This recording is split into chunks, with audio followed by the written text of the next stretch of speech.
Hello. నమస్తే రామకృష్ణ గారు. నమస్తే. మీరు ఇన్ని సంవత్సరాల నుంచి చేస్తున్న పోరాటం no caste, no religion certificate కోసం అసలు ఇది ఎట్లా మొదలైందంటారు? ఇదొక అస్తిత్వ పోరాటం అని మీరు బలంగా చెప్పగలుగుతారా? తప్పకుండా. అయితే మనం విషయంలోకి వెళ్ళే ముందు కైజర్ న్యూస్ వీక్షకులందరికీ, కైజర్ మీ మొత్తం టీంకి నా హృదయపూర్వక నమస్కారాలు. ఇది ఎట్లా మొదలైంది మా పోరాటం అంటే, మాది కులాంతర మతాంతర నేపథ్యాలున్న మా ఇద్దరు పరిస్థితి, నేను నా సహచరి క్లారెన్స్, మా ఇద్దరు వేరు వేరు కుల మత నేపథ్యాలు ఉన్నాయి. ఈ హైదరాబాదు నగరం ఒక ప్రేమ చిహ్నంగా ఏర్పడిందని చెప్పుకుంటారు కదా. ఇది కులీ కుతుబ్ బాగమతీల ప్రేమకు చిహ్నంగా ఈ నగరం ఏర్పడింది. ఈ నగరంలోనే మా ప్రేమ కూడా చిన్నగా వికసించి స్నేహం, పరిచయం, పరిణయం, దానికన్నా ముందు ప్రణయం, పరిణయం, ఇవన్నీ కూడా ఒక దీంట్లో అయినాయి. ఆమె నేను, నా సహచరి నేను ఇద్దరం వ్యవసాయ విద్య చదువుకున్న వాళ్ళం. మా ఇద్దరు పరిచయం ఒక ప్రాజెక్ట్లో, రీసెర్చ్ ప్రాజెక్ట్లో, అంటే ఎటువంటి పురుగు మందులు వాడకుండా పత్తి, కంది, ఇంకా ఇతర రైన్ ఫెడ్ క్రాప్స్లో ఎటువంటి పురుగు మందులు వాడకుండా చేసే వ్యవసాయ పరిశోధన మీద మేమిద్దరం కొలీగ్స్. అట్లా మేమిద్దరం పరిచయం, స్నేహం, ఆ క్రమంలో మేము మ్యారేజ్ చేసుకున్నాం. మా మ్యారేజ్ 2000లో అయింది, 2000లో, అంటే 24 ఏళ్ల క్రితం. ప్రేమ అయితే 25 ఏళ్ల క్రితం కదా. ఇవన్నీ ఇలా నడుస్తూ ఉండగా మా కులాంతర మతాంతర ఈ అస్తిత్వ ప్రకటన అవసరం ఎప్పుడు వచ్చిందంటే, మా చిన్నమ్మాయిని స్కూల్లో జాయిన్ చేయడానికి వెళ్ళినప్పుడు ఈ అవసరం. వాస్తవానికి పెద్ద అమ్మాయిని ఇంకో స్కూల్, మా ఇంటి దగ్గరలో ఉన్న స్కూల్లో జాయిన్ చేసినప్పుడు వాళ్ళ ఫామ్లో అది లేదు, వాళ్ళు పర్టికులర్గా లేరు. కానీ తర్వాత మా చిన్న అమ్మాయిని ఇంకొక స్కూల్లో జాయిన్ చేసినప్పుడు వాళ్ళకు ఒక అప్లికేషన్ ఫామ్ ఉంది, గవర్నమెంట్ ప్రిస్క్రైబ్ చేసిన అప్లికేషన్ ఫామ్ ఉంది. అందులో తప్పనిసరిగా మతం రాయాల్సిన అవసరం ఒకటి ఉంది. నా వైఫ్ అక్కడ స్కూల్ దగ్గరికి వెళ్ళి మా ఓనర్ గారు దీనికి ఫోన్ చేసి చెప్పింది, వీళ్ళు ఇక్కడ మతం రాయమంటున్నారు, మనం ఏం రాయాలి అని.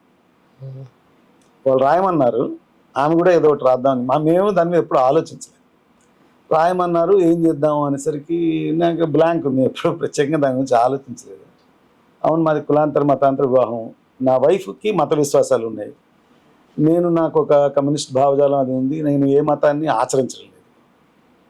మా అమ్మకి మత విశ్వాసాలు ఉన్నాయి. సో మా అమ్మకి మత విశ్వాసాలు ఉన్నాయి, నా వైఫ్కి మత విశ్వాసాలు ఉన్నాయి, వేరే మత విశ్వాసాలు ఉన్నాయి. పిల్లలకి ఏమి ఇస్తాము, ఏమి ఇవ్వద్దు, నేనైతే ఏం నమ్మట్లేదు. అయితే ఇప్పుడు ఏమి రాయట్లే అప్లికేషను, ఇంటికి వచ్చేసి మనం మాట్లాడుకున్నాక ప్లాన్ చేద్దాం అని చెప్తే, సరే అండి మాకు కొద్దిగా టైం ఇవ్వండి, మేము అనుకుని వస్తామని చెప్పి మా వైఫ్ వెనక్కి వచ్చేసింది. అప్పుడు ఆలోచించి అప్పుడు అనుకున్నది ఏంటంటే, పిల్లలకి ఎటువంటి కులమతాలు మనం రాయొద్దు. వాళ్ళు 18 ఏళ్ల వయసు వచ్చాక, వాళ్ళు మేజర్లు అయ్యాక, వాళ్ళు ఐచ్ఛికంగా ఏ భావజాలాన్ని, ఒక మత విశ్వాసం కావచ్చు, లేకపోతే మత విశ్వాసం లేని నాలాంటి భావజాలం కావచ్చు, అది ఏదైతే ఎంపిక చేసుకుంటారో అది వాళ్ళు అనుసరిస్తారు. మనం ఇవ్వద్దు. అయినా మంది కులాంతర మతాంతరం వివాహం అనగానే పిల్లలకి ఏది ఇవ్వాలి? సర్వసాధారణంగా సమాజంలో తండ్రిదో తల్లిదో, అవసరాన్ని బట్టి తండ్రితో తల్లిదో ఇస్తారు. ఎక్కువ శాతం తండ్రిది ఏ కులం అయితే ఆ కులం, ఆ మత విశ్వాసాలు పిల్లలకి ఇవ్వడం అనేది, అంటే ఒక మేల్ డామినేటెడ్ పెట్రియార్కల్ సొసైటీలో సహజంగా తండ్రిది ఏది ఉంటే, ఈవెన్ ఇంటి పేర్లైనా పురుషుడికి ఉన్నవి కానీ స్త్రీకి ఉన్న ఇంటి పేర్లు కానీ తండ్రి నుంచి వచ్చేవి. ఇంటి పేర్లు కూడా ఎంత వెనక్కి వెళ్ళి మీరు లెక్క పెట్టినా అది తండ్రి నుంచి వచ్చేవి. సరే రకరకాలుగా మారుతూ వచ్చిన ఈ ఆధునిక కాలంలో ఇవన్నీ ఎక్కడో ఒక దగ్గర మొదలయ్యి ఇవి ఎక్కడో మళ్ళీ పోతాయి. మనుషులకి ఇవి ఏంటి అనే భావనలో ఉండడం వల్ల దానికోసం స్కూల్ వాళ్ళకి చెప్పాం, మేము మతరహితం కులరహితం రాసుకుంటామండి, ఎందుకంటే మాది కులాంతర మతాంతర వివాహం, మా పిల్లలకి ఏదో ఒకటి ఇచ్చేద్దామని అనుకోవడం లేదు అంటే, వాళ్ళు ఏమన్నారు, అలా రాయడానికి ఏం లేదండి, మీరు పని చేయండి, అలాంటి జీవో కానీ ఏదైనా ఉంటే తీసుకురండి అన్న. అప్పుడు మేము సహజంగానే డిస్ట్రిక్ట్ ఎడ్యుకేషన్ ఆఫీసర్ డిఈఓ దగ్గరికి, తర్వాత కమిషనర్ ఎడ్యుకేషన్ దగ్గరికి, ఇలా అందరికీ అర్జీలు ఇచ్చుకుంటా తిరిగినాం. మాకేమైనా ఉంటే జీవో ఇవ్వండి, దీని మీద కావాలి. జనరల్గా ఏంటంటే స్కూల్ కానీ ఉద్యోగాలు కానీ ఆ టైంకి ఒక స్టిపులేటెడ్ టైం, డేట్ లైన్ అది ఉంటాయి. మనం వెంటనే దానికి సబ్మిట్ చేయాల్సి ఉంటుంది, రాయాల్సి ఉంటుంది. ఆ పరిస్థితుల్లో ఇంక ఇది లాభం లేదని స్టేట్ హ్యూమన్ రైట్స్ కమిషన్కి వెళ్ళాం. వెళ్తే ఆయన అప్పుడు జస్టిస్ సుభాష్ రెడ్డి గారు ఉన్నారు, ఎస్హెచ్ఆర్సి చైర్మన్. ఆయన అన్నారు, please consider this as per the rules in Vogue, అని ఉన్న రూల్స్ ప్రకారము వీళ్ళకి కాస్త చూడండి అన్నట్టు మాట. ఉన్న రూల్స్ ఏమీ లేవనే కదా మనం ఇదంతా తిరుగుతున్నాం.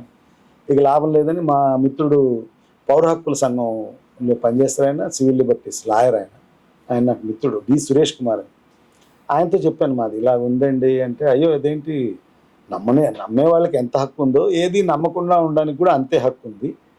నమ్మడానికి ఎట్లయితే హక్కు ఉందో మన ఆర్టికల్లో, ఇది రాజ్యాంగంలో ఆర్టికల్ 25 ఇతర ఆర్టికల్స్ ప్రకారం, అలాగే ఏది నమ్మకుండా ఉండడానికి హక్కు ఉన్నట్టే మనం దీని మీద వెళ్ళొచ్చు కోర్టుకి అంటే, అప్పుడు ఈ కాగితాలన్నీ పట్టుకుని మేము కోర్టులో ఒక రిట్ పిటిషన్ వేసాం. అది 2010 వేస్తే అప్పుడు జస్టిస్ సివి నాగార్జున రెడ్డి గారు, నా పిటిషనర్ అడిగింది చాలా న్యాయమైన విషయం, ఆయన అడిగిన దాంట్లో చాలా సెన్సిటివ్ విషయాలు ఇమిడి ఉన్నాయి, నా పిటిషనర్ని ఏ మతం కులం రాయమని బలవంతం చేయొద్దు, ఆ నెపంతో రిజెక్ట్ చేయొద్దు అప్లికేషన్ని అని ఒక ఇంటర్వ్యూ ఆర్డర్ ఇచ్చాడు ఆయన. అది పట్టుకుని మనం స్కూల్లో ఇలాగా, అది అప్పుడు పెద్ద న్యూస్ అయింది. అది సహజంగానే నాగార్జున రెడ్డి గారి దాంతో మనం వచ్చి స్కూల్లో చెప్తే నో రిలీజియన్ నో క్యాస్ట్ రాసాం. ఇక అది మొదలు. తర్వాత మా పెద్దమ్మాయి కూడా అదే స్కూల్లో జాయిన్ చేసాం, నో రిలీజియన్ నో క్యాస్ట్ అని రాసుకుంటూ వచ్చాం. టీసీలు కూడా పిల్లలు ఇద్దరు టీసీలు కూడా నో రిలీజియన్ నో క్యాస్ట్ అనేది తీసుకున్నాం. అయితే ఇంటర్మీడియట్లో ఆన్లైన్ అప్లికేషన్లో ఫీజు కట్టేటప్పుడు పైన ఒక 6 మతాలు కింద అదర్స్ అని ఉంది. అంటే పై 6 మతాలు కాని వాళ్ళు అదర్స్ అని సెలెక్ట్ చేసుకోవడానికి ఆప్షన్ ఉంది, కానీ నో రిలీజియన్ వాళ్ళకి ఆప్షన్ లేదు. ఫిజికల్గానైతేనేమో మనం రాసుకునేవాళ్ళం, నాది మతరహితం కులరహితం అని రాసుకునేవాళ్ళం. అక్కడేమో ఆప్షన్ లేదు. అంటే కంపల్సరీగా నువ్వు 6 మతాల నుంచి ఏదో ఒకటి ఎంపిక చేసుకోవాలి, లేకపోతే అదర్స్ అని చెప్పుకోవాలి. అదర్స్ అంటే మతం కింద ఇతరం, ఈ పైన 6 మతాలు కాదు, నాది వేరే ఇంకో మతం అని చెప్పడం అవుతుంది, కానీ మతరహితం అని చెప్పడం అవుతుంది. అప్పుడు మేము ఏం చేసాము, అప్పుడు ప్రిన్సిపాల్కి under protest we're opting for others. మాకు దాంతో ఏకాభిప్రాయం లేదు, కానీ అదర్స్ని మేము ఎంపిక చేసుకున్నాం. ఎందుకంటే అన్ని ఫీల్డ్స్ నింపితే కానీ ఆన్లైన్ అప్లికేషన్ యాక్సెప్ట్ అవుతుంది. దానికోసం ఫీజు కట్టకుండా కూర్చోలేము, చదువు ఆపేసి కూర్చోలేము. కాబట్టి అదర్స్ని ఆప్ట్ చేసి అప్పుడు 2017లో మళ్ళీ ప్రజా ప్రయోజనవాద్యం పబ్లిక్ ఇంట్రెస్ట్ లిటిగేషన్. ఈ క్రమంలో మాకు చాలామంది, ఏమైంది మీ కేసు, మాకు కూడా అలాంటిది కావాలి, మేము కూడా అలా అంటే అస్తిత్వ ప్రకటన చేయాలనుకుంటున్నాం. మీరు ఇందాక మాట అన్నారు, ఇలాంటి అస్తిత్వం సాధ్యమేనా? ఒక సైన్స్ విద్యార్థిగా నేను ఏమనుకుంటా అంటే, మనిషి ఆదిమ సమాజాల నుంచి ప్రయాణించి వచ్చినప్పుడు ఒక 3 లక్షల సంవత్సరాల వయసు ఉన్న మనిషికి ఈ కులమతాల వయసు ఒక 4-5 వేల సంవత్సరాల విషయం. మతాల వయసు ఒక 5,000 సంవత్సరాలు అయితే కులాల వయసు ఒక 3-4 వేల సంవత్సరాలు. అవి ఒక క్రమంలో వచ్చాయి. అంతకుముందు ఒక 2,95,000 సంవత్సరాలు మనుషులకి ఎటువంటి కుల మతాలు లేవు. ఆదిమ సమాజంలో అయితే అందరూ కలెక్టివ్గా గోల్లో తలదాచుకుని వేట, ఫలసేకరణ వాటి మీద ఆధారపడి బతికారు. అవన్నీ గడిచి ఆదిమ సమాజాలు, తర్వాత రాజరికాలు, భూస్వామ సమాజాలు, రాజరికాలు ఇవన్నీ దాటి ఈరోజు మనం ఒక డెమోక్రటిక్ సిస్టంలోకి ఈరోజు వచ్చాం. మరి ఈ డెమోక్రటిక్ సిస్టంలోని ఇలాంటి అస్తిత్వాన్ని కూడా, ఈ అస్తిత్వం చాలా ఆదిమ అస్తిత్వం.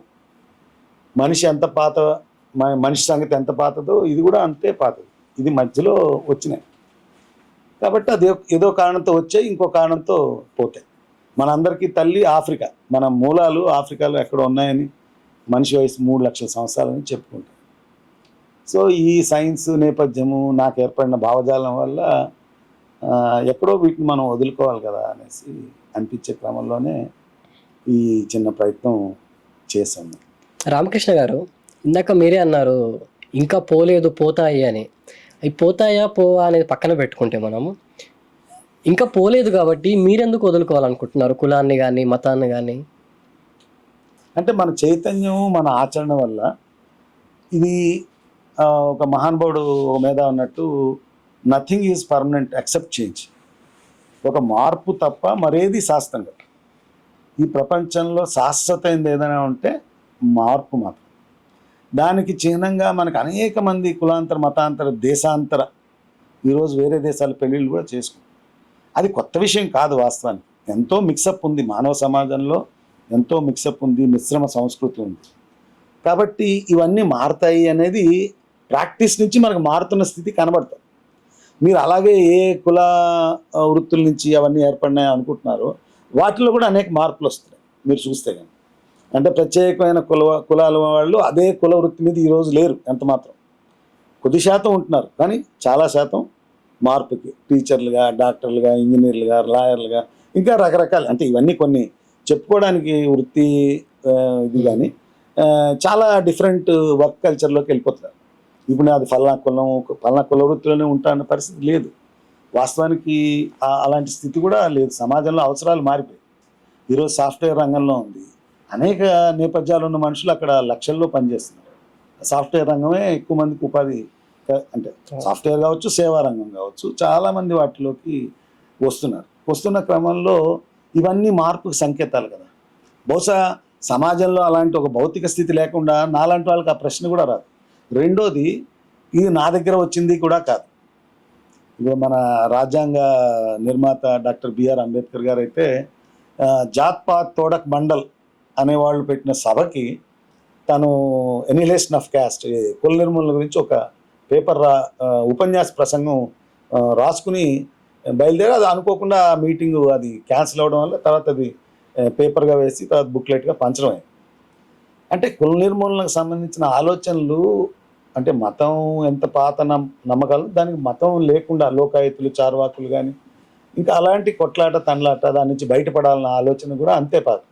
జ్యోతిబా ఫులే, సావిత్రిబాయి ఫులే వంటి వాళ్ళు ఈ కుల వివక్ష, ఈ అంటరానితనం ఇవన్నీ పోవాలని చేసి, పెరియార్ లాంటి వాళ్ళు చాలా హేతువాద దృష్టితో చాలా క్వశ్చన్స్ మన ముందు పెట్టారు.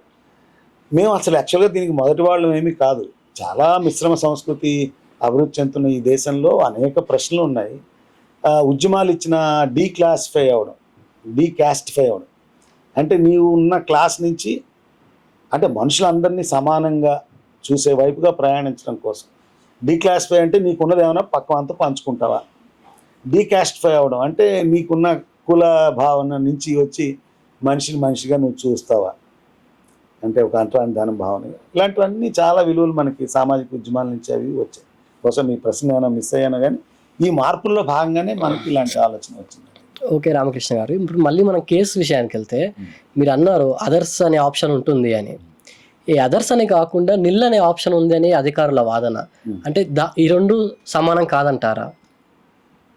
అంటే నిల్లు అవన్నీ ఎక్కడ మతం కిందనే చెప్పుకోవడంగా ఉంది. వాళ్ళు దాన్ని డిఫైన్ చేయలేదు. అదర్స్ అంటే నేను ఇందాక చెప్పాను, ఆ చెప్పిన పైన 6 మతాలు కాదు, నాది వేరే మతం అని చెప్పడం అవుతుంది అదర్స్ అయితే. నిల్లు అనేది కొంత మేము చెప్తున్న దానికి వర్తిస్తుంది, కానీ అది మతం కిందే ఉంది. యాక్చువల్గా no religion no caste, religion గురించి అడిగినప్పుడల్లా మిత్రులు మంచి సజెషన్ ఇచ్చారు. If you are availing any social reservations, if yes అయితే నీకు ఆప్షన్స్ ఓపెన్ అవుతాయి. ఇఫ్ నో అయితే ఇక నీకు అక్కడ రాయాల్సిన అవసరం, చెప్పాల్సిన అవసరం ఉండదు.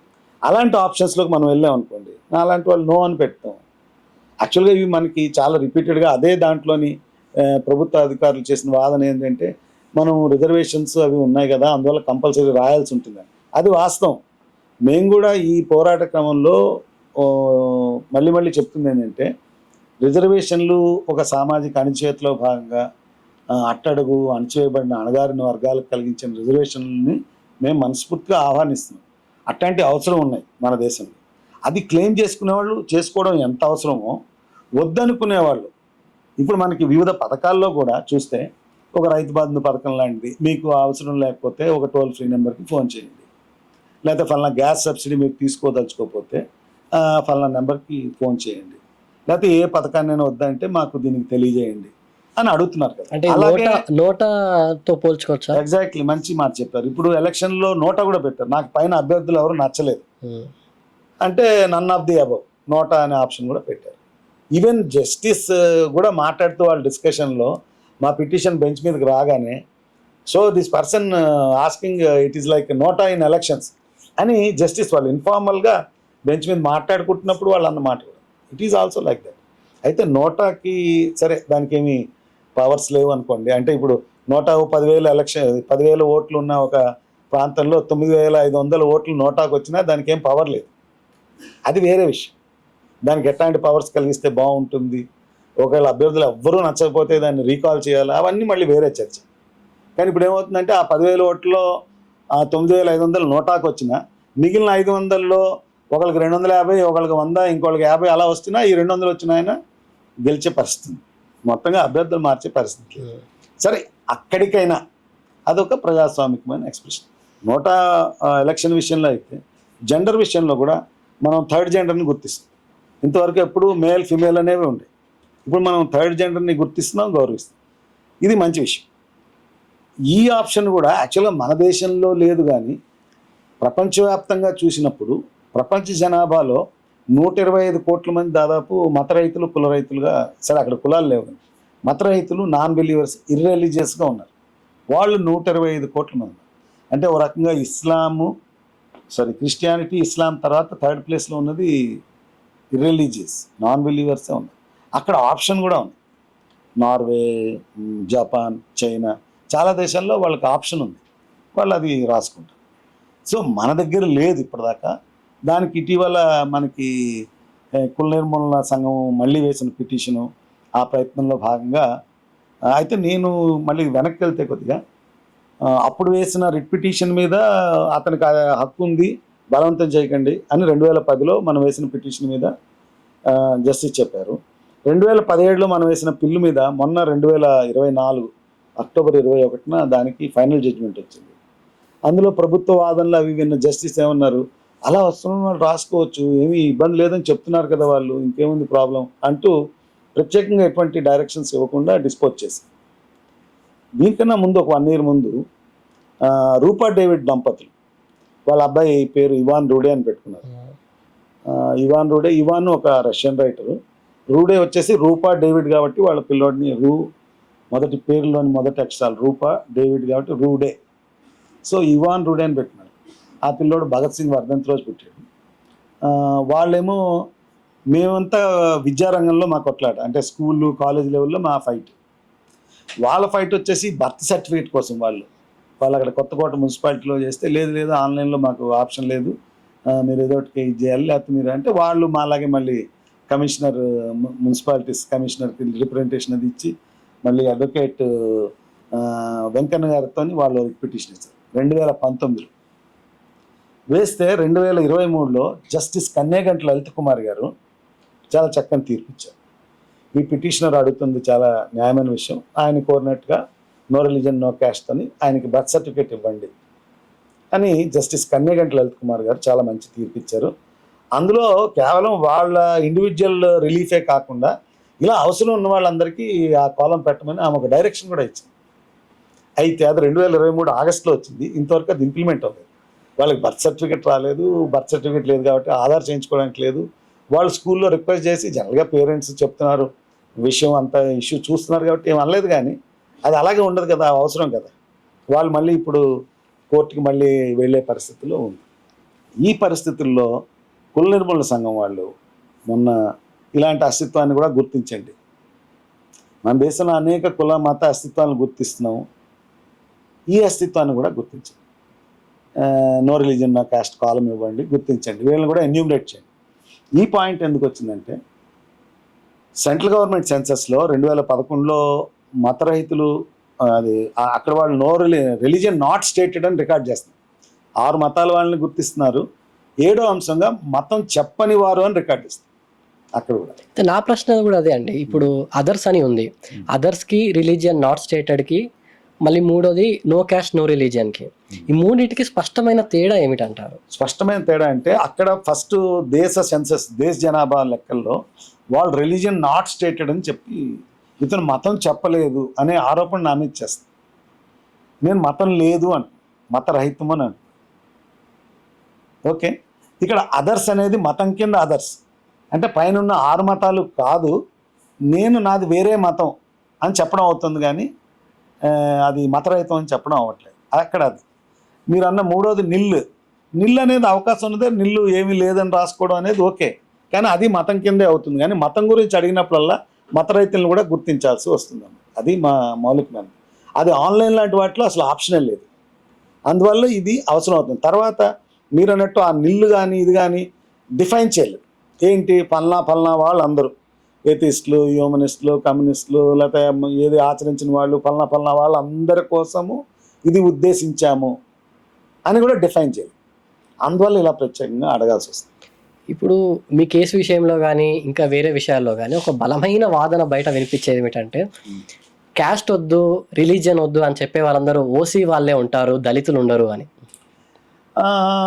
అయితే ఇది నేను అనుకోకుండా యాదృచ్ఛికంగా నాది ఓసీ నేపథ్యం కావడం వల్ల కూడా అలాంటి ఇది ఉండొచ్చు, అలాంటి భావన అంటే ఈ కేసు నేపథ్యం అలా కలిగి ఉండొచ్చు. కానీ మేము ఈ కేసు నడిపిస్తున్న క్రమంలో నన్ను అప్రోచ్ అయిందంతా చాలామంది దళిత బహుజన నేపథ్యం ఉన్న మిత్రులే ఉన్నారు. నాకు ఫ్రెండ్ ఉన్నారు జర్నలిస్ట్, ఆయన సువర్ణ కుమార్ అని. ఆయన ఒకరోజు వచ్చి నాకు తొలిదశలో నా పోరాట తొలిదశలో ఆయన నాకు వచ్చి కలిసి మాట్లాడుకుంటూ ఉన్నాం. ఇలాంటిది మనం సాధించాలి సార్, చాలా అవసరం ఈ సమాజం ముందుకు వెళ్ళడానికి, లేకపోతే ఇదొక ఎక్స్ప్రెషను, ఇది కూడా ఉండాలి అనుకుంటూ ఆయన అభిప్రాయాలు ఆయన చాలా చెప్తూ మీ సామాజిక నేపథ్యం ఏమిటి, మామూలుగా మాటల్లో ఏదో సామాజిక నేపథ్యాలు అలాంటి విషయాలు వచ్చినప్పుడు నాది దళిత నేపథ్యం సార్. మరి దళిత నేపథ్యం ఉండి మీరు రిజర్వేషన్ క్లెయిమ్ చేయట్లేదా, అది మనకు హక్కు కదా, ఒక ఆపరేషన్కి ఎక్స్ప్రెషన్గా వచ్చిన రిజర్వేషన్ మీరు ఎట్లా వదులుకుంటున్నారు, అది మీ హక్కు కదా. అయ్యో అంటే నేను అంటే అదేంటి, నేను నాకున్న పరిస్థితి వల్ల నాకున్న భావజాలం వల్ల నేను వద్దనుకుంటున్నాను, దానిదే ఉంది, ఎస్సీలోనే నిజంగా ఎక్కువ అవసరం ఉన్న వాళ్ళు క్లెయిమ్ చేసుకుంటారు అన్నప్పుడు నాకు చాలా రిలీఫ్ అనిపిస్తుంది. అంటే ఇప్పుడు ఇది ఒక డెమోక్రటైజ్ అవడానికి సిస్టమ్ దారితీస్తుంది. ఇప్పుడు నన్ను అప్రోచ్ అయిన అనేక మంది దళిత బహుజన నేపథ్యం, ముస్లిం మైనారిటీ నేపథ్యం, ఇంకో ఫ్రెండ్ కూడా ఉన్నాడు, వాళ్ళకి పాప పుట్టింది, వాళ్ళలో ఒక మైనారిటీ ముస్లిం మైనారిటీ నేపథ్యం, ఇంకోళ్ళు హిందూ నేపథ్యం ఉంది, వాళ్ళిద్దరూ వద్దనుకున్నప్పుడు వాళ్ళు కూడా ఇట్లా మీదేమైంది మీ జీవో గురించి. ఇంతే కాకుండా మేము ఆన్లైన్ పిటిషన్ ఒకటి Change.org అనే ఆన్లైన్ ఇంటర్నేషనల్ ప్లాట్ఫామ్ మీద మాది పిటిషన్ మొదలు పెడితే ఇప్పటికి 55,800 మంది అంతా సంతకాలు పెట్టారు. అందులో 2,300 మంది ఎస్ నాకు ఇలాంటి సమస్య ఎదురైంది, నాకు అవసరము, మీది వస్తే మా పిల్లలు మేము అది పెట్టుకుంటాము అని క్లెయిమ్ చేసిన వాళ్ళు ఆ 2,300 మందిలో దాదాపు 500-600 మంది అడిగారు. అంటే ఒక అస్తిత్వానికి సంబంధించిన ఎక్స్ప్రెషన్ని అనేక మంది కోరుతున్నారు. పిటిషన్లో బలపరుస్తూ వేరే దేశాల్లో ఉన్న ఇండియన్స్, అందులో సంతకాలు పెట్టిన వాళ్ళందరూ మన భారతీయులు, మన దేశంలో వివిధ రాష్ట్రాలకు చెందిన వాళ్ళు, బహుశా వాళ్ళు ఉద్యోగాలు రీత్యా బయటికి వెళ్ళి ఉండొచ్చు, కానీ వాళ్ళందరూ కూడా సంతకాలు పెట్టారు. వాస్తవానికి ఇది ఆన్లైన్ కావడము, అందరికీ యాక్సెసిబుల్ కాకపోవడం వల్ల తక్కువ సంతకాలు. ఒక డెమోక్రటిక్ రైట్ ఏంటంటే చాలాసార్లు చెప్పిన విషయమే, నీ అభిప్రాయంతో నాకు ఏకీభావం లేకపోవచ్చు, కానీ నీ అభిప్రాయం చెప్పుకునే స్వేచ్ఛ కోసం నా ప్రాణాలు నేను పణంగా పెడతాను అన్నాడు వోల్టేర్ అని మహానుభావుడు. అది ప్రజాస్వామ్యం. నా అభిప్రాయం లేకపోతే నేను తొక్కేస్తాను అనేది ప్రజాస్వామ్యం కాదు. ఏమంటారు దాన్ని, కాళోజీ గమ్మత్తుగా మంచి ఒక్క మాటలో చెప్పాడు, అసమ్మతిని ఎక్స్ప్రెస్ చేయడం, వద్దని కాదన్నవాడి గొంతు అణచడమే డిక్టేటర్షిప్ అన్నాడు. పీకనొక్క సిద్ధాంతమే. ఇలాంటివన్నీ విలువైన మాటలు చెప్తారు. కాళోజీ ఇంకో మాట కూడా అన్నాడు, నేను నా నుంచి మా వరకే రాలేదు, మన అనుకున్నప్పుడు కదా ప్రగతి అని. చాలా చిన్న మాటలు చెప్పాడు. నేను నా నుంచి మా వరకే రాలేదు, మన అనుకున్నప్పుడు కదా అని సార్. అట్లా మీరు ఫైట్ చేస్తున్న ఈ క్రమం మొత్తంలో మీకు ఎంతమంది సహకరించుంటారు, లేదంటే ఎంతమంది వ్యతిరేకంగా వాదన చేసి ఉంటారు?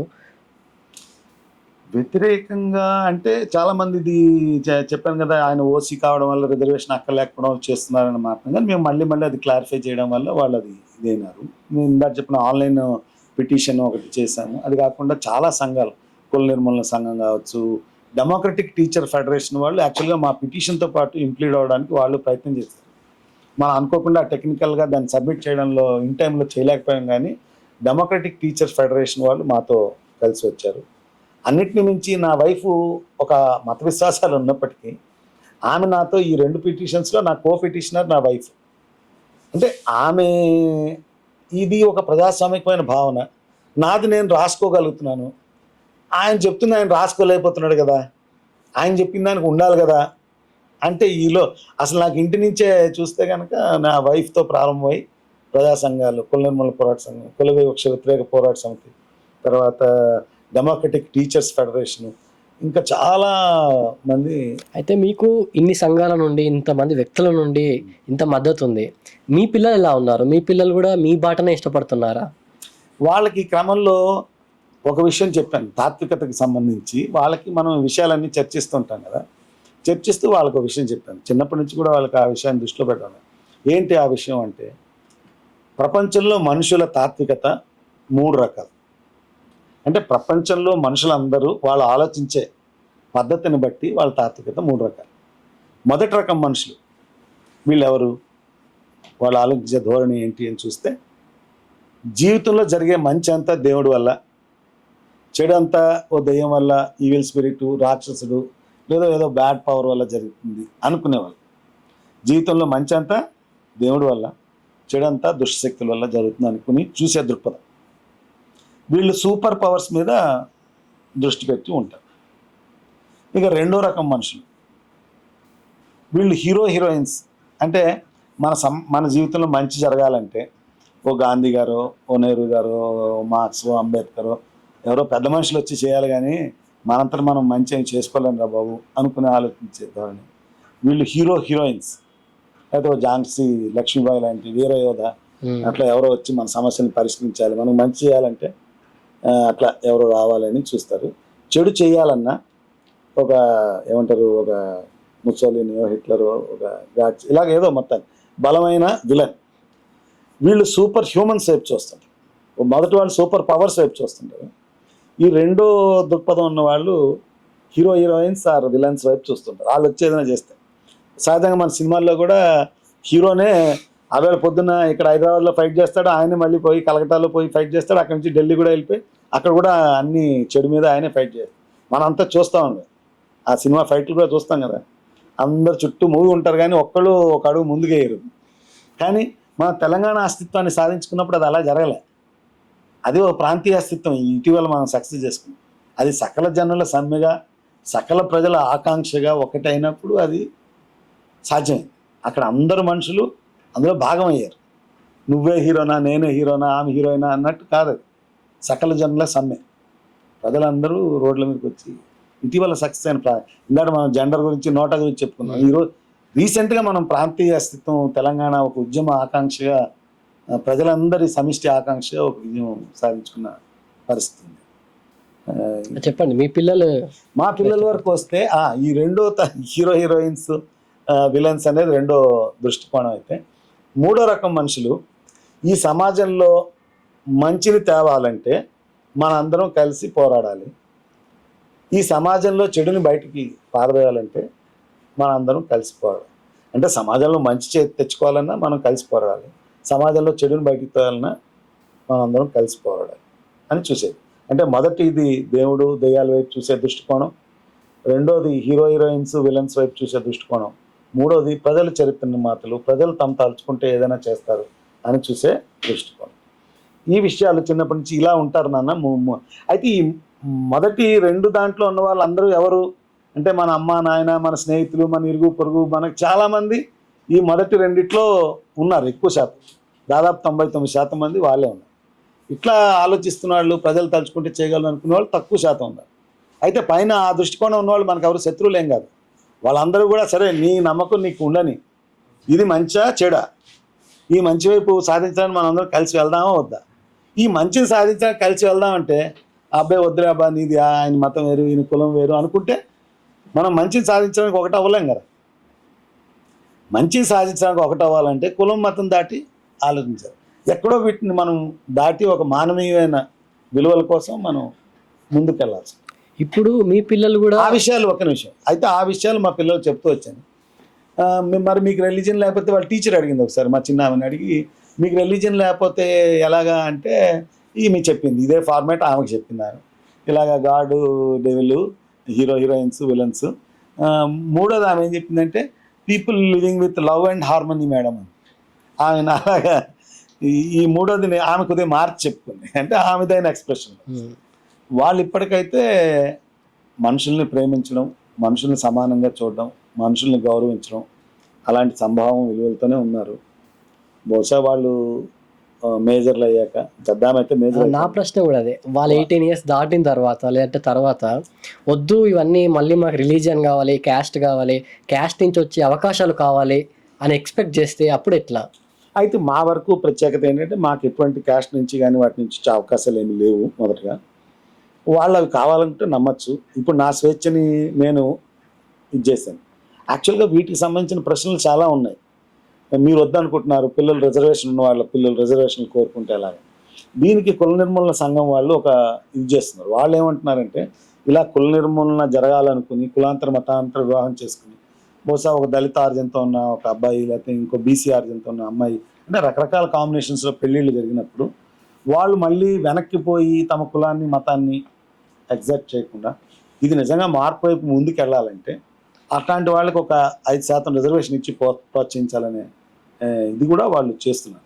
అలాంటి కాకుండా మా వరకు అయితే పిల్లలు క్లెయిమ్ చేసుకోవడానికి ఏం లేదు. కానీ మొత్తంగా వీటి మీద ప్రభుత్వం, దీనికి సంబంధించిన న్యాయ నిపుణులు, సామాజిక బృందాలు, మేధావులు అందరం కలిసి మనం వీటి మీద ఆలోచించాలి.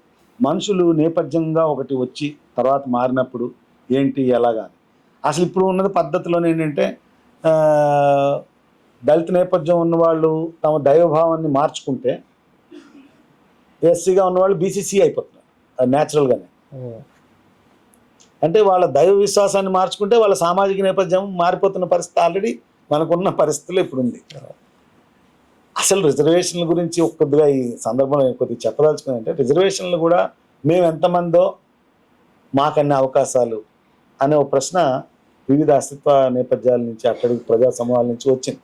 వాస్తవానికి అది కరెక్ట్. ఎందుకంటే మన జనాభాలో 85% మంది ఎస్సీ బీసీ నేపథ్యం ఉన్న ప్రజలు, అట్టడుగు ప్రజలే ఉన్నారు. కానీ రిజర్వేషన్గా ప్రాతినిధ్యంగా మనం ఇస్తున్నవి కూడా 50 అవకాశాలు రిజర్వేషన్ కింద ఉన్నాయి. మిగతావి 50 ఓపెన్ కేటగిరీలో ఉన్నాయి. కానీ మేము 85 మంది కాబట్టి మాకు 85 అవకాశాలు ఇస్తేనే అది రియల్ రిజర్వేషన్. అలా లేదు. సరే, అదంతా వేరే చర్చ. దాన్ని అంతా ఇప్పుడు ఎస్సీ వర్గీకరణ అనే ప్రశ్న కూడా దాని నుంచి మేము ఎంతమంది ఉన్నామో దాన్ని లెక్క చూసి మాకు మాల నేపథ్యం ఉన్నా, మాదిగ నేపథ్యం ఉన్నా మమ్మల్ని ఏబిసిడీలుగా విభజించి దానికి సుప్రీంకోర్టు కూడా సానుకూలంగా స్పందించింది. ఇప్పుడు ఈ జనాభా గణనలో కూడా బహుశా దళిత నేపథ్యం ఉన్న ప్రజలందరి లెక్కలు తీసి వాళ్ళకి ఆ దామాషా పద్ధతి మీద, అంటే ఇది డెమోక్రటైజ్ చేసే ప్రాసెస్. ఎస్సీ వర్గీకరణ కావచ్చు, అలాగే బీసీ కులాల్లో కూడా మమ్మల్ని లెక్కించండి, మొత్తంగా మేము ఉన్న మేరకు మా రిజర్వేషన్లు పెంచండి అని అడుగుతుంది. ఇవన్నీ చాలా న్యాయమైన విషయం. ఎప్పటివరకు ఆ న్యాయం వాళ్ళకి, ఆ ప్రజల, ఆ సమూహానికి అందదో ఇవన్నీ మన ముందుకు మళ్ళీ మళ్ళీ ప్రశ్నలుగా వస్తూనే ఉంటాయి. అందువల్ల ఈ కులగణని నేను హార్ట్ఫుల్గా సమర్థిస్తాను. ఎందుకంటే 1931లోనే కులగణన జరిగింది. ఆ తర్వాత మళ్ళీ జరగలేదు మన దేశం. ఈరోజు నిజంగా జరగాలి. ఎందుకంటే మన గత ప్రధాని అప్పట్లో మన్మోహన్ సింగ్ లాంటి వాళ్ళు, ఇంకా చాలామంది, మన దేశంలో సరైన డాటా లేదు. దేనికి సంబంధించి డాటా సరిగా లేదు.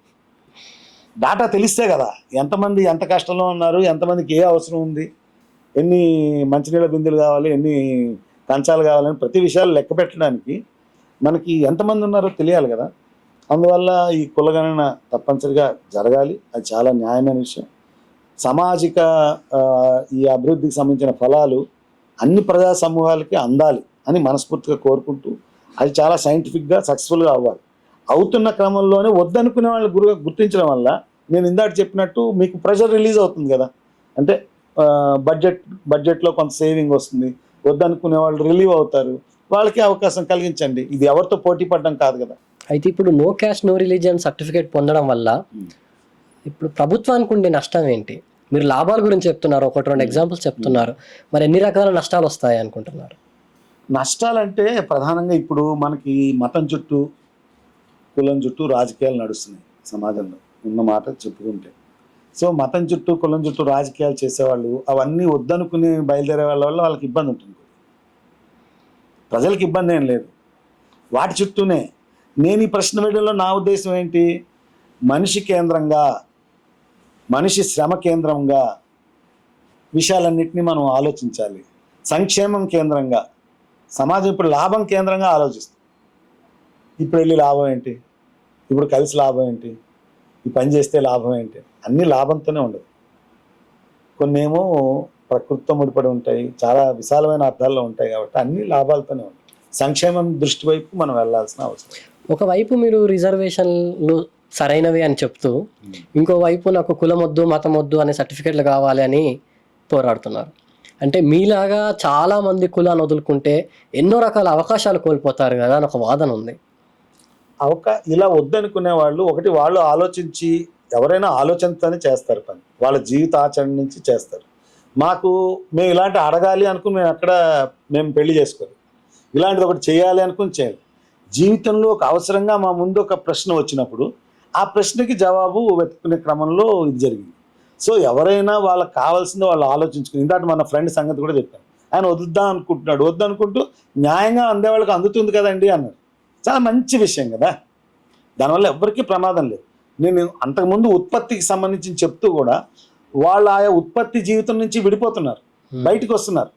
ఎంత మాత్రం అదే కులవృత్తి మీద ఎవరూ జీవిస్తలేరు. బయట చాలా కారణాల వల్ల బయట ఉత్పత్తి విశాలమయ్యే కొద్దీ, ఉత్పత్తిలో అవసరాలు మారే కొద్దీ మనుషులు ఆయా ప్రొడక్షన్ దాంట్లోకి వెళ్తున్నారు, చాలా మిక్సప్ వస్తుంది. కాబట్టి వదిలేయడం వల్ల ఏం ప్రమాదం ఏం లేదు. ఇప్పుడు మేము ఇలా వదిలేసాము, మమ్మల్ని ప్రేమిస్తున్నారు కదా, మీరు అందరూ పిలిచి మాట్లాడమని చెప్తున్నారు కదా, మీరు అందరూ ప్రేమిస్తున్నారు, మేము కూడా మిమ్మల్ని ప్రేమిస్తున్నాం కదా, మా అభిప్రాయాలు మీరు వింటున్నారు, మమ్మల్ని ఇది చేస్తున్నారు, మంచి విషయమే. అంచేత ఇలాంటి వైవిధ్యాన్ని ప్రశ్నని మనం సమాజం ఎంకరేజ్ చేయాలి. వదులుకునే వాళ్ళకి అవకాశం ఇవ్వడం వల్ల అయితే దీని వెనకాల సైన్స్ రీత్యా కానీ, చరిత్ర రీత్యా కానీ, సమాజాల మార్పుల రీత్యా కానీ మనం చూసినప్పుడు ఈ మారుతున్న క్రమాల్లోనే ఈ ప్రశ్న వస్తుంది. ఆ రోజు అది అవసరం ఉన్న రోజు ఈ ప్రశ్న రాలే, ఆ రోజు కూడా ప్రశ్న ఉంటుంది. అంటే ఇప్పుడు జాషువా లాంటి మనుషులు అన్నారు కదా, కుల మతాల రేఖల జొచ్చి నేను ఉండాను, విశ్వనరుణ్ణి నేను. గురజాడ అప్పారావు గారు మతములన్నీ మాసిపోను జ్ఞానం ఒక్కటి నిలిచారు.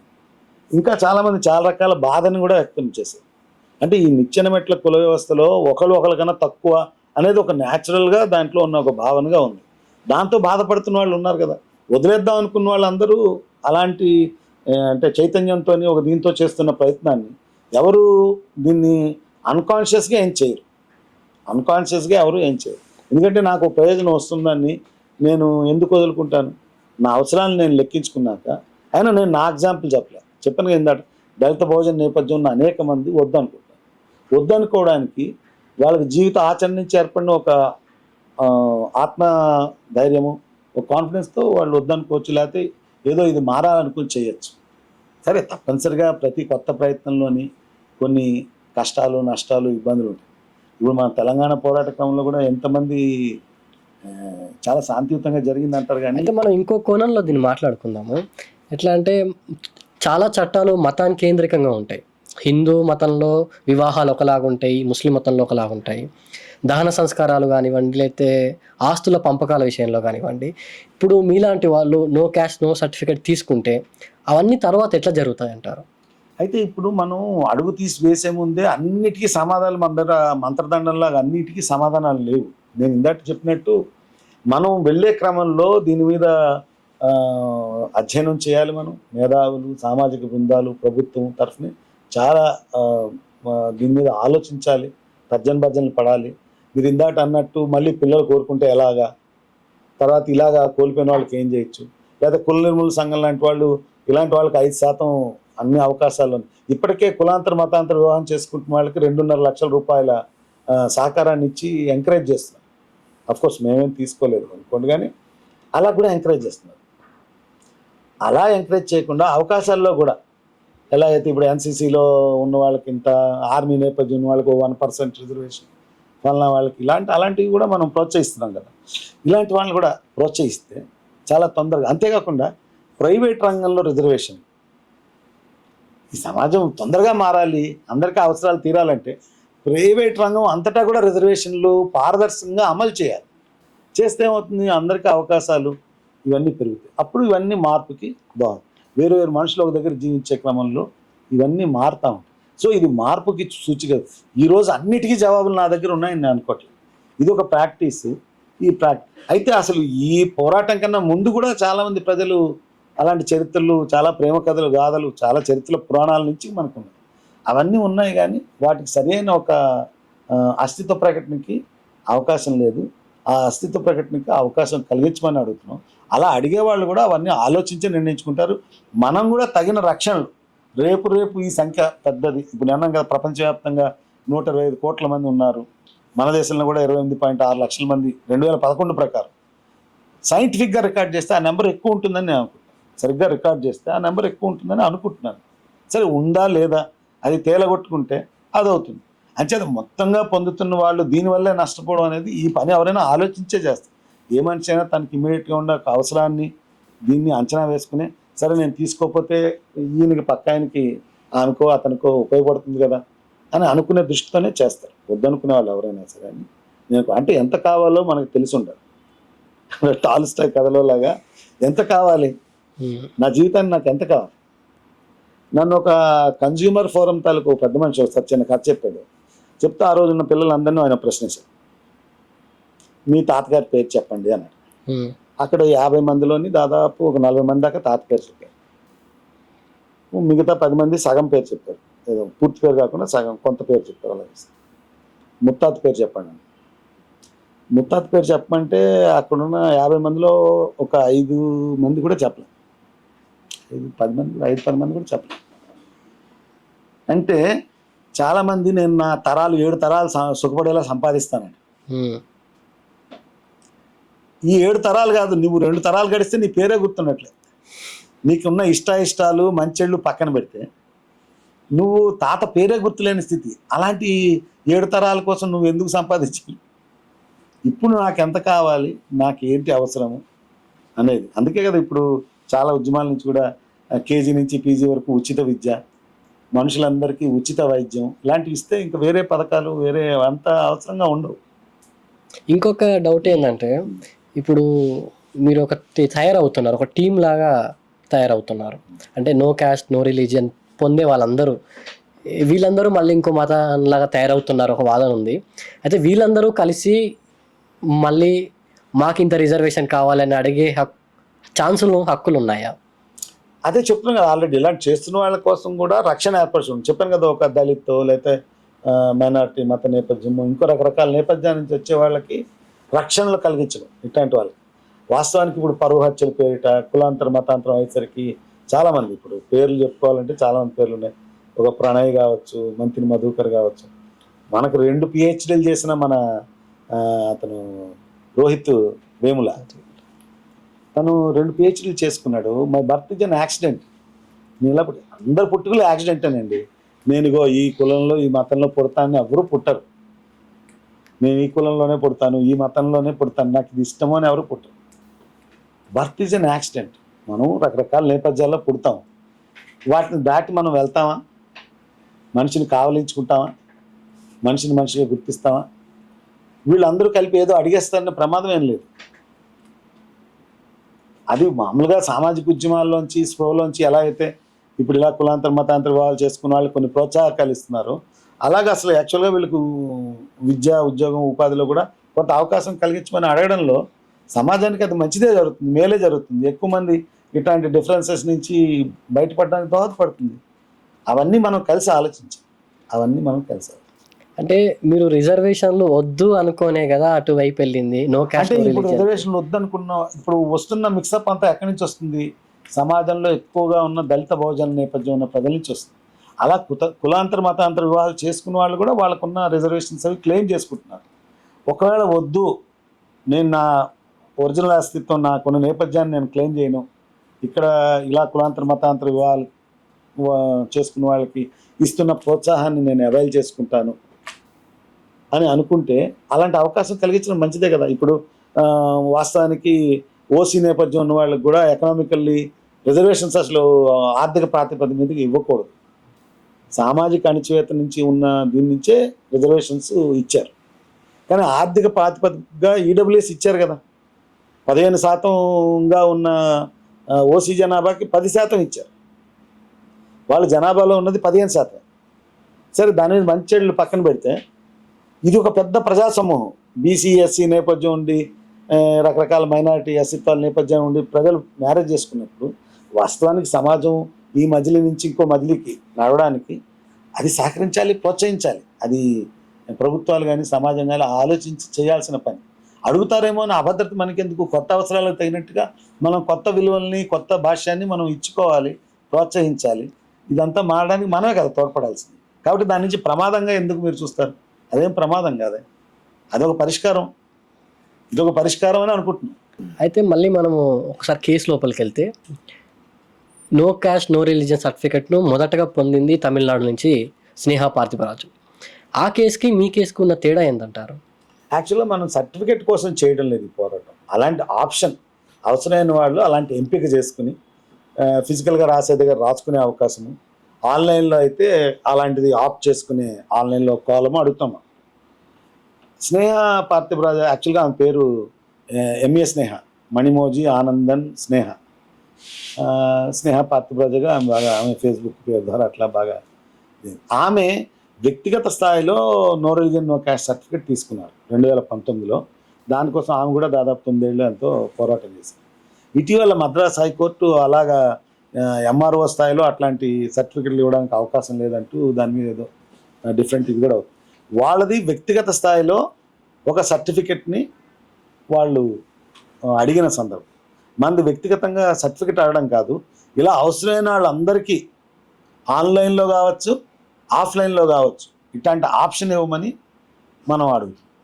అది వాళ్ళకి మనకు ఉన్న మౌలికమైన తేడా. ఇప్పుడు ఆ సర్టిఫికెట్ విషయంలో కూడా అలా ఎంఆర్ఓ నుంచి తీసుకోవడానికి కుదరదంటూ ఆ జడ్జిమెంట్ కూడా నేను చూడాలి. చెన్నై హైకోర్టు ఈ మధ్య దాని మీద ఏదో ఇచ్చింది, అది కూడా నేను చూడాలి. నేను ఇంకా స్టడీ చేయలేదు. మనం అడుగుతుంది మాత్రం ఆఫ్లైన్ అయినా ఆన్లైన్ అయినా మతరహితం కులరహితం అని ప్రకటించుకునే వాళ్ళకి అట్లాంటి ఆప్షన్ ఇవ్వమని అడుగుతుంది. ఇందాక మీరు చెప్పారు ఇవాన్ రూడే విషయంలో, అది ఎంతవరకు అమల్లో ఉందంటారు ప్రస్తుతానికి? అమల్లో అంటే వాళ్ళు కూడా అదే ఇప్పుడు మళ్ళీ వాళ్ళు కంటెంప్ట్ ఆఫ్ కోర్టు అది అమలు చేయించుకోవడం కోసం మళ్ళీ కోర్టుకు వెళ్ళి పిటిషన్ వేసి మళ్ళీ ప్రభుత్వానికి అర్జీలు ఇచ్చుకోవాల్సిన పరిస్థితి. అయితే ఇప్పుడు జనాభా లెక్కల్లోని గణించండి, వీళ్ళని ఎన్యూమరేట్ చేయని ధర్మాసనం చెప్పింది కాబట్టి సురేపల్లి నందా గారు, జస్టిస్ సురేపల్లి నందా గారు ఇప్పుడు మొన్న కుల నిర్మూలన సంఘం వేసిన రిట్ పిటిషన్ మీద ఇట్లాంటి వాళ్ళని కూడా గణించండి అని చెప్పింది. కాబట్టి ఇప్పుడు గణన జరిగాక ఇట్లాంటి వాళ్ళకి అస్తిత్వ ప్రకటన కూడా రేపు ఆప్షన్. ఇప్పుడు ఈ లెక్క పెట్టినంత ఒక మార్పుకి దారి తీయాలి కదా. కుల రైతులు మత రైతులని లెక్క పెట్టాక అట్లాంటి వాళ్ళు ఎంతమంది ఉన్నా కాదు, 10 మంది 20 మంది కావచ్చు, 100 1000 మంది కావచ్చు, ఇది ఒక అస్తిత్వం. దీన్ని కూడా గుర్తించి, లేకపోతే చాలా మైనర్ నెంబర్ ఎంతైనా కావచ్చు, లేకపోతే కొంత పెద్ద నెంబర్ ఏదైనా కావచ్చు, ఎలాంటి నెంబర్ అయినా కానీ ఇట్లాంటి అస్తిత్వ ప్రకటనకు కూడా మనం అవకాశం కలిగించడం ద్వారా ఇది అంతా ముందుకు వెళ్తుందని. ఇవాన్ రూడే గురించి కూడా వాళ్ళు మళ్ళీ కోర్టుకు వెళ్తున్న పరిస్థితి ఉంది. ఇప్పుడు మీ పిటిషన్ వెబ్సైట్ కూడా ఉన్నట్టుంది కదా? అదే మాది ఆన్లైన్లో ఎవరైనా సరే గూగుల్లో no religion no caste change.org petition అని కొడితే అందరూ మా పిటిషన్ని మీరు చూడొచ్చు. నో రిలీజియన్ గూగుల్ సెర్చ్లో no religion no caste change.org online petition అని కొడితే మా పిటిషన్ మీకు లింకు పైన కనబడుతుంది. అది క్లిక్ చేస్తే మా పిటిషన్లో మేము ఏమేమి అడుగుతున్నాం, అది ఇప్పటివరకు మనం మాట్లాడిన విషయాలు కానీ వివరాలు కానీ దాదాపు ఇప్పటికి 8870 మంది ఎంతో 71 మంది సంతకాలు చేశారు. అయితే చూశాను రామకృష్ణ గారు, దాదాపు 60,000 మంది అనుకుంటాను సంతకాలు చేసింది. 55,000 దాదాపు. ఈ 55,000 సంతకాలు చేయడం వల్ల అంటే కోర్టులో మీకు ఏమైనా ఉపయోగం ఉంటుందా? ఉంది కదా, కోర్టు ముందు మేము ప్రవేశపెట్టాం. ఇంతమంది జస్టిస్ని ఉద్దేశించి పెట్టిన పిటిషన్లో ఇంతమంది ఇది ఒక democratic Akanksha, it is needed అని చెప్పి ఇదివరకు పోస్ట్ కార్డుల ద్వారా లేకపోతే కొన్ని సంతకాలు ఫిజికల్గా సంతకాలు సేకరణ ద్వారా చేసేవాళ్ళం. ఇప్పుడు ఇది ఆన్లైన్లో మనం సేకరించగలుగుతున్నాం. ఆ సంతకాలు జాబితా వివరాలు తర్వాత కామెంట్స్లో వాళ్ళు కోరిన విషయాలు మనం పెట్టాం. కానీ ఎక్కడో జస్టిస్ మిస్ అయ్యారు. ఆ విషయం ఏంటంటే ఇది మనం కోర్టు ముందు ప్రవేశపెట్టాం. ఇంతమంది పౌర సమాజం నుంచి ఇంతమంది అడుగుతున్నారు. వాళ్ళలో చాలామంది రచయితలు, వేరు రంగాల్లో పనిచేస్తున్న వాళ్ళు, మేధావులు, సామాన్యమైన పౌరులంతా చాలామంది ఉన్నారు. వీళ్ళు ఇంతమంది అడుగుతున్నారని మనం అది కోర్టు ముందు పెట్టాం.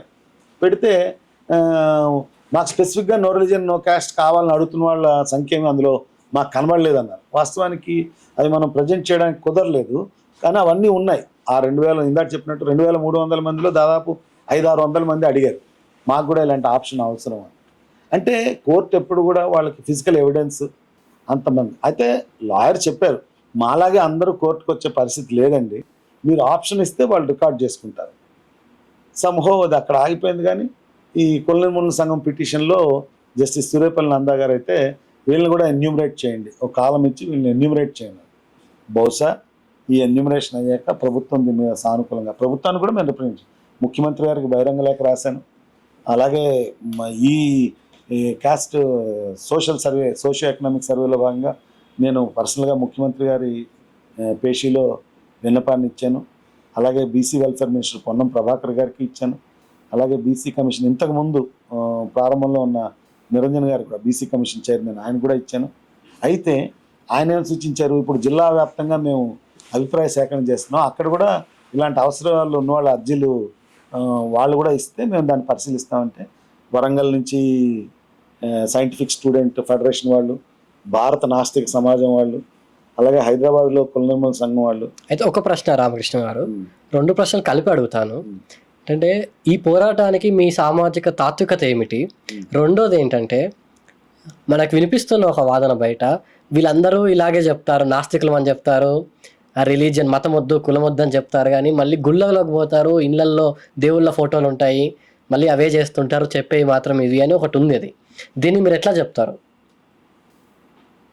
దీనికి తాత్వికత అంటే ఏంటంటే, ఇప్పుడు ఆధునిక కాలంలో తాత్వికత అంటే ధర్మం అంటే సమభావం, ధర్మార్థ కామోక్షాలని పాత పురాణ నమ్మకాల నుంచి వాళ్ళు చెప్పేవి. ఇప్పుడు ధర్మం ఏంటి, ఆధునిక కాలంలో ధర్మం ఏంటి అంటే సమధర్మం. నువ్వు తక్కువ నేను ఎక్కువ అనేది ఆధునిక కాలంలో ధర్మం కాదు. అర్థం ధర్మార్థ కామోక్షాలు అంటారు కదా వాళ్ళు, వాళ్ళ ఆధ్యాత్మిక చింతన వైపు నుంచి వాళ్ళు అలా చెప్తారు. దానికి ఈరోజు మోడర్న్ డెఫినేషన్ ఏంటి అని మనం చూస్తే కనుక, ధర్మం సమధర్మం, నువ్వు నేను సమం, సమాన అవకాశాలు, సమాన జీవన విధానం, సమాన. అర్థం అంటే ఎంత కావాలో అంత తీసుకోండి, అంతకు మించి దోపిడీ చేయని విధానం గురించి అర్థం. కామం అంటే మనుషులు కలిసి జీవించే క్రమంలో ఒక సంబంధము, ఒక బాధ్యత కలిగిన సంబంధంలో ఉండడం. మోక్షం అంటే దోపిడీ పీడనలు లేని ఒక వ్యవస్థగా ఉండడం గురించి. దీని వెనకాల ఉన్న తాత్వికత, ఇలాంటి విలువలన్నీ కలిసి నేను ఈ పోరాటం కోసం చేస్తున్న ప్రయత్నం. తర్వాత మీరు రెండోది ఇంకోటి అడిగారు, అదే గుడికి వెళ్ళడాలు, ఇంట్లో ఫోటోలు వెళ్ళడాలు అంటే ఇప్పుడు ఇంట్లో ఇందాటి నుంచి మీకు చెప్తున్న విషయం అదే.